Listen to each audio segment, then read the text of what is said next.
This is WYMT Mountain Sports, your home for the Kentucky Wildcats and local high school sports. A legendary Car Creek Indian and a state champion. Freddie Maggard Sr. is dead at the age of 78. Maggard was part of the 1956 Car Creek basketball team that won the state championship, and what an impact Maggard had. He hit this last-second shot against Central City to advance the Creekers to the semifinals and did the same thing against Wayland to advance to the championship game, where Car Creek then defeated Henderson to win the title. Maggard scored 20 points in that championship game, and it would be the only state championship in school history. Maggard died of pneumonia and heart failure. His son Freddie tweeting a link to his article he wrote on KentuckySportsRadio.com last month and saying, "Rest in sweet peace, Big Fred." Visitation will be from 1 to 4 Tuesday at Emmanuel Baptist Church in Corbin, followed by services at 4.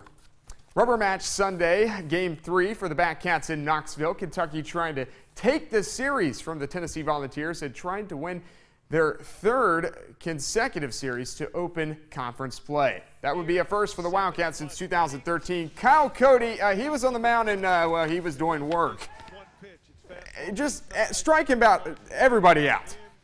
He struck 8 out in 7+ innings. This Cats, they did score, though. Let's go 8th inning now. Marcus Carson, RBI single there.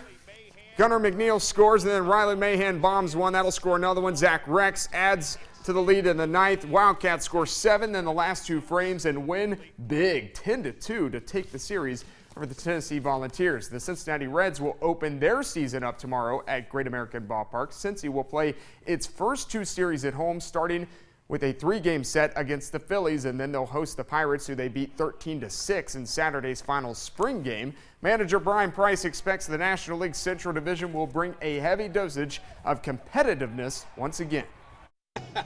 Well, you know what? I love it. I love the fact that the National League Central Division has become one of the strongest divisions in baseball. I think that's a great thing, and that's happened over my tenure here. When I was fortunate enough to get hired by the Reds in 2010, you know, it was really St. Louis, and then we got hot and we won the division, but Milwaukee won it in 2011, and then we won it in 12 in St. Louis, and now Pittsburgh's playing great ball, and the Cubs are back. So it's for me, it's a lot of fun. I think it's better than being in a soft division and then go and get roughed up by the teams outside your division in the postseason.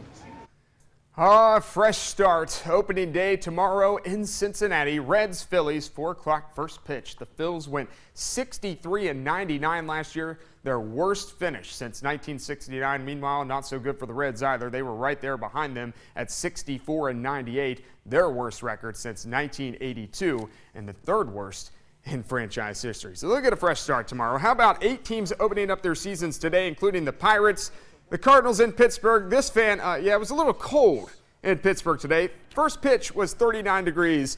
Yeah. Bottom 2, Francisco Liriano, he hits the ball, and that's the pitcher hitting the ball. Gregory Polanco scores from third. It's 1-0 Buccos. Same inning, 2 runners on. John Jaso, Pirates picked him up for a cool $8 million over 2 years. Bloops a single into shallow. And Jordy Mercer, he comes in and scores for the Buccos. Now 2-0 Pirates.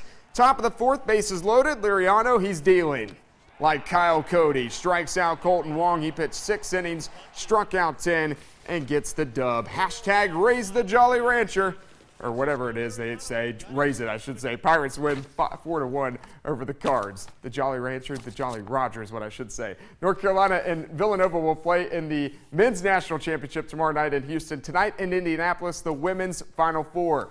First game, not much of a challenge. 1 seeded UConn kept doing UConn things. A 29-point win for Connecticut over 2-seeded Oregon State. That is the largest margin of victory in a national semifinal game in women's NCAA tournament history. The Huskies advanced to their 4th consecutive championship game, 80-51. They are 10-0 all-time, by the way, in title games. So let's see who they go and play. 7-seed Washington taking on 4-seeded Syracuse for the right to advance to the championship and play UConn.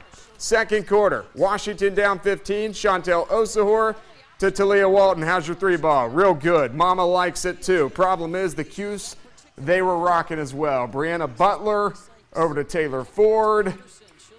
Bang! Syracuse wins 80-59, fifth team in tournament history to reach the championship game as a 4 seed or worse. NASCAR in Martinsville this weekend. It's the shortest track on the circuit, and if you win, you get a grandfather clock. Not your typical trophy, making it unique enough for drivers to want at least one win at Martinsville. The reigning Sprint Cup champ, Kyle Busch, he's never won at Martinsville, one of just 4 tracks he's never won at. A.J. Allmendinger also hasn't won at the Ville, but having some fun before the race, takes Michael Waltrip's cowboy hat and punts it. We go lap 5. We're in the car with Dale Earnhardt Jr., and it's not so good. He gets bumped. That causes him to spin out, and he finished the day 14th. 51 laps to go now in the race. Close call for leader Kyle Busch. He comes to lap Ryan Blaney. Casey Muir he gets into him, but he's able to survive there and escape. It's all good because we go final lap, and here comes Busch. He'll take the checkered. First win since clinching last season's Sprint Cup Championship Series at Homestead Miami Speedway. Now just 3 tracks he hasn't won at, and that is Charlotte Motor Speedway, Kansas Speedway, and Pocono Raceway. You see the top 5 finishers today. Allmendinger finished second behind Busch. Kyle Larson, Austin Dillon, and Brad Keselowski round out the top 5. That's sports. We'll be back after this.